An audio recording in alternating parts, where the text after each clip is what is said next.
Okay guys, so we're gonna make salmon pesto with Italian veggies for dinner tonight.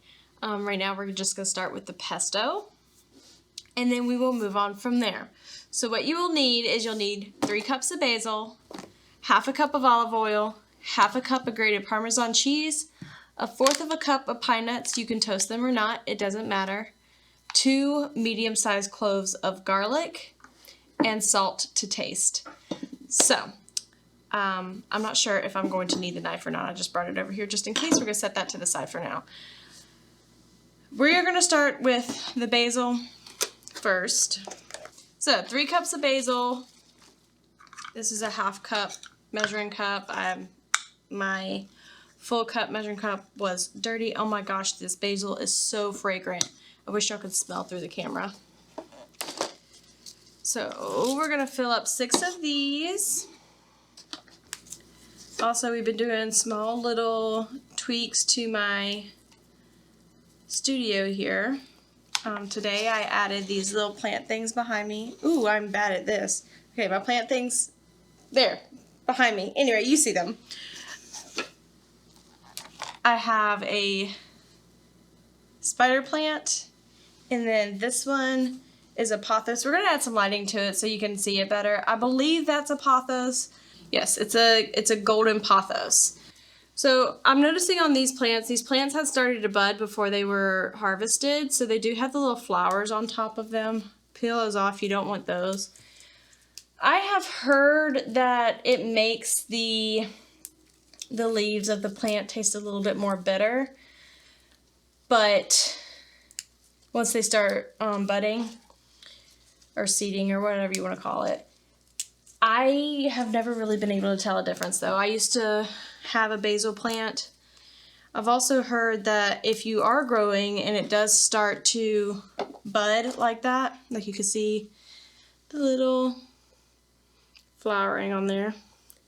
If it does start to bud like that, you can just peel it off and it will keep right on going. So that's done. All the basil is in. Next, we are going to put the Parmesan cheese. Gonna get 1/2 cup of Parmesan cheese. You want the grated kind, not the shredded. I don't know if you can see that. It says grated. It's the kind that's basically powder. So, let's see if I can do this without making a mess. It's me, so I doubt it. 1/2 cup of this. It's actually pretty clumped together, so I can put the lid back on it and shake it really well. Kind of break up the clumps a little bit.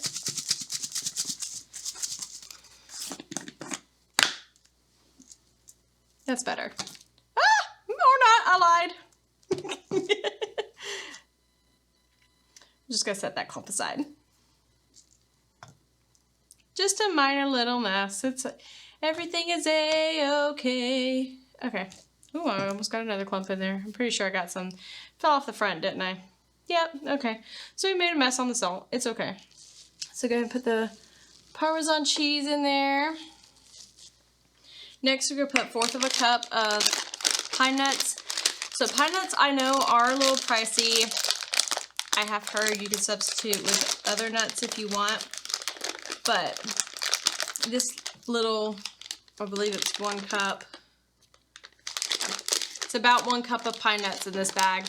Was almost $9. But the good thing about this, you only need 1/4 cup of them for this recipe. But they freeze well. So that's always a good thing. I'm sure they stay good a long time without freezing, but we don't use this recipe very often. We should use it more often.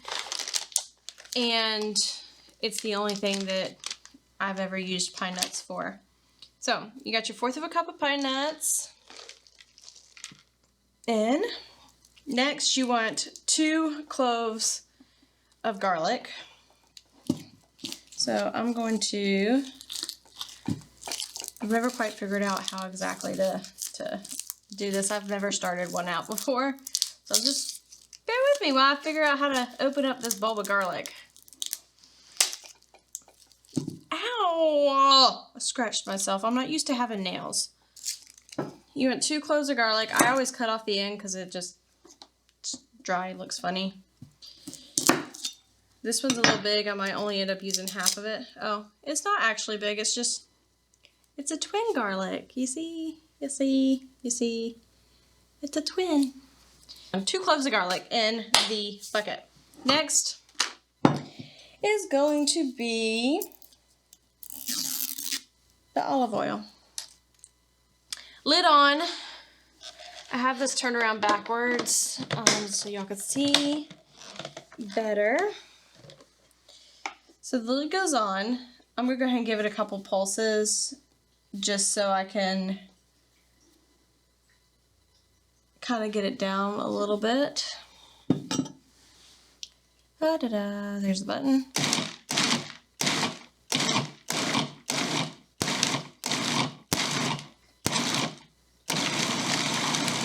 Nice. I know that's a little bit more than a pulse, but I'm not sure if y'all can hear me over the food processor or not. We'll find out. Get it until it's like nice and grainy. I'm going to try to show the camera what that looks like. I don't know if you can see that or not. I have to cover up my face because the camera is like taught to find my face and zoom in on that. So if I cover up my face, you should be able to see the texture of that. Hopefully, I can't see anything because obviously I'm covering up my face. But it's like kind of grainy. You don't want any large clumps. It's gonna blend down a little bit more anyway. So what you want to do is figure out how to get this lid back on without taking the whole thing off. There. It's on. I'm going to try not to stand up to do this. I might end up having to, but I know earlier when I stood up, couldn't see my face, which is a problem. But I am going to real quick grab a spatula to like scrape down the edges as I need to. Doo-doo. Got one. Okay, so we're going to have 1/2 cup of olive oil. We got this from Trader Joe's. It was the first time we had ever been to Trader Joe's. It looks fancy. It's extra virgin Spanish olive oil. I don't know what that does. I don't know if Spanish makes it different or not. We'll find out. Anyway, so cover and pulse until finely minced. So that's fine minced. And then what we're going to do, we're going to run the food processor. So I'm just going to turn it on. It says run the food processor slowly, but this only really has one speed. So we're going to turn it on and we're going to slowly drizzle the olive oil in. I'm going to take this out. I don't need that in. Got that running. I'm going to have to stand up to do this, so y'all might not be able to see my face. Just don't want to make a mess. Yeah, my face is getting cut out. And my lovely cameraman just got back home, so he's going to fix that for y'all. You want to do this nice and slowly so it emulsifies. At first I accidentally started out a little too fast. But yeah, you want to do this nice and slow. It looks like it starts to go all the way out to the edges like it does to me. Right now, you're going to turn it off, scrape down the edges, and keep going. Oh, I wish y'all could smell this. It's so incredibly fragrant. You can smell the garlic and basil. It's so fresh. And the color is so green too. It's beautiful.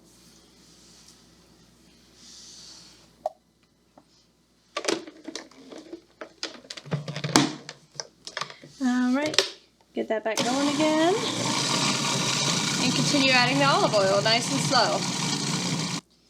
The best way to make pesto is actually like with a stone grinder. I obviously don't have one of those. I ain't that fancy.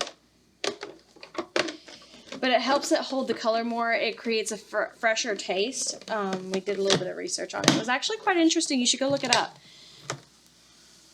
The 3 cups of basil only made that much pesto. Not very much at all. But I'm going to taste this, add salt. think I might have actually added a little bit too much salt, but it's not bad. Okay, so we found these new tomatoes. They're called Sunset Sugar Bombs. Never heard of them before. Let me cover up my face so you can actually read it. Sunset Sugar Bombs. It's new, we've never heard of them before, so I'm going to give one a taste before we actually use them for our meal and see what they taste like.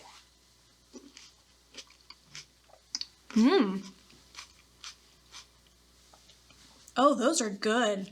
Okay, so if you've ever had like those cherub tomatoes. Yeah, I'm from South Georgia. The cherub brand tomatoes.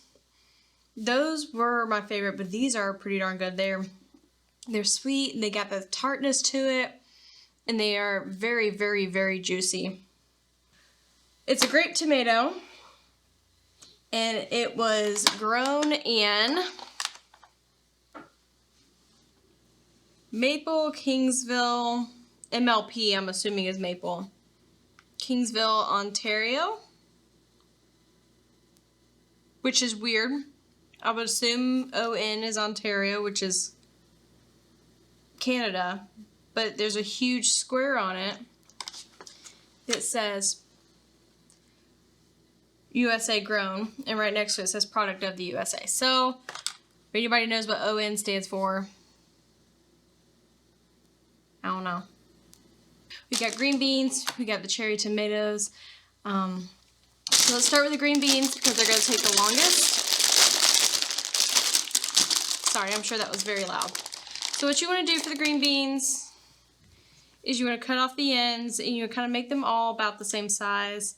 You're going to be putting these underneath the salmon. So you want it probably about the same length as the salmon, approximately. Move to the side. I'm going to cut these. Like, that's probably a good length right there. I'm going to say this is probably about 2 inches. So we're going to cut our longer ones in half. Put some a little under 2 inches there, but that'll be okay. We have our green beans. All the ends are cut off. So now we're going to blanch them. I'm going to pass them off to my lovely assistant. He's going to drop them in the boiling water for about 3 minutes, and then he's going to drop them in an ice bath until cool while I cut my tomatoes. Oh, he brought the boiling water to me. 3 minutes. He's going to come grab this bowl to build my ice bath. These are already washed. I'm going to go ahead and pull them off the stems. You don't need all of these. These are mostly just for garnish. I don't know how many I am going to use. I'm going to go ahead and pull them all off the stem though. Pop another one in my mouth because why not?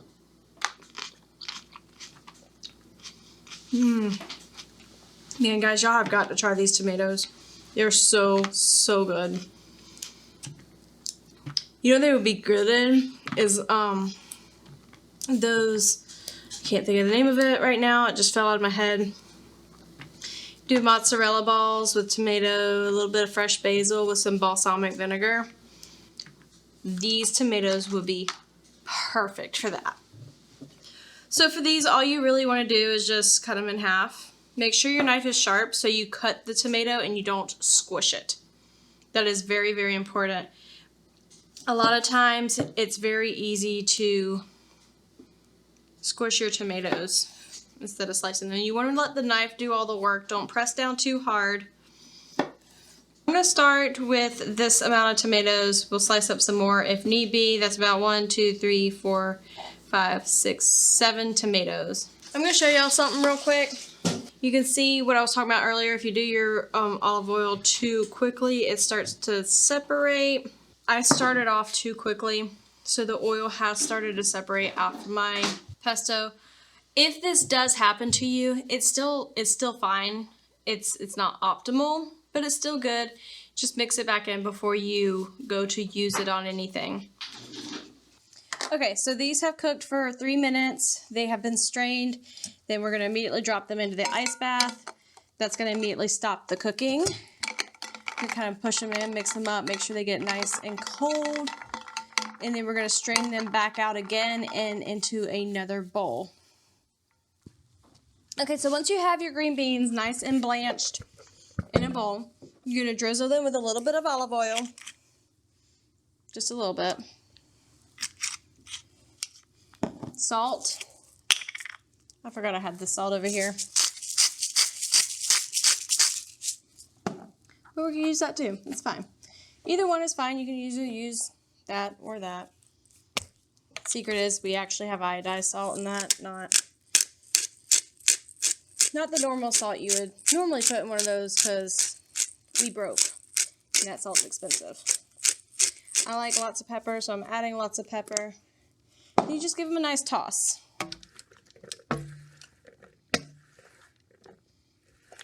We're in the home stretch, I promise. So I've got my fillets of salmon here. I would suggest making sure that they are descaled. We did ask them if they were descaled. They told us yes. If they're not, I'm going to be upset. I'll get that later. So, looks like they are deboned, are scale free. So I'm going to start with just one of them for now. Put them aside. So what you want is you're going to get some aluminum foil. You're going to place a good helping of green beans down. These are the green beans that we tossed in the salt and pepper and olive oil. Nice serving of that. On top of that, you are going to place your fillet of fish. You're going to get a nice hearty scoop of this pesto. I'm going to mix the oil back in because I did not emulsify it very well. You can be as generous with this as you want. We like a decent amount of pesto on there, so I'm going to go ahead and be pretty generous. Put down the pesto. However much or however little you want. I'm not going to set that back. Well, yeah, I guess I have to. I was very careful not to have the spatula touch the raw fish. Then you're going to... It says to toss your tomatoes in olive oil, salt, and pepper. I don't really see the need for it because the green beans are already on there. You're going to place these on top of your top of your pesto. You're gonna salt and pepper this.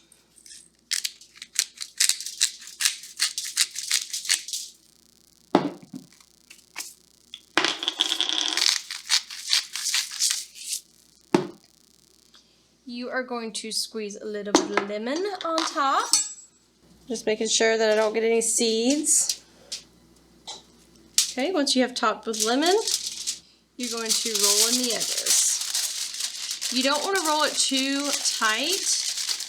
You want a little bit of space for the steam to cook the fish completely. I roll in hot dog style and then hamburger style into a little foil packet. And then you're going to place on a baking sheet and bake on 400 degrees. I'd say for about 30 minutes. Every oven is different, so I would start checking it around the 25-minute mark to see if your fish is completely cooked. Once your fish is completely cooked, you pull it out, serve it, and you're good to go. Okay, so once you have them on the baking sheet all wrapped up in the aluminum foil, this one looks so much bigger than that one because I had to use 2 pieces of aluminum foil for this one because my aluminum foil broke as I was wrapping it. But you place them side by side. I was wrong about the time earlier. It's not 30, it's actually 20 to 30 minutes, so I would start checking it around 20 minutes to see if your fish is done. We have finished our fish, got it out of the oven. Ours took about 35 minutes to cook all the way through. We have one fish that was a little bit more thick than the other one, but yeah, it took about 35 minutes. We did 20 and then we did another 15. We decided to serve it with a little bit of boxed risotto today. No big deal. We're not fancy. We just like to act like we are. I'm not fancy. Okay, anyway. We are going to top it off with a little extra lemon. Minus the seed. And a little crushed black pepper.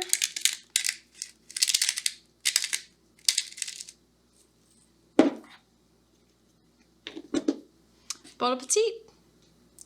Okay, we have finished cooking. Now it's time to taste our dish. We try to get a little bit of everything in one bite. We did serve this with risotto. I think I already said that. I'm going to just taste the fish for y'all. Get a little bit of tomato, a little bit of the green beans. Can't get the tomato to stay on the fork. Okay, we're just going to put that on top. Okay, ignore that.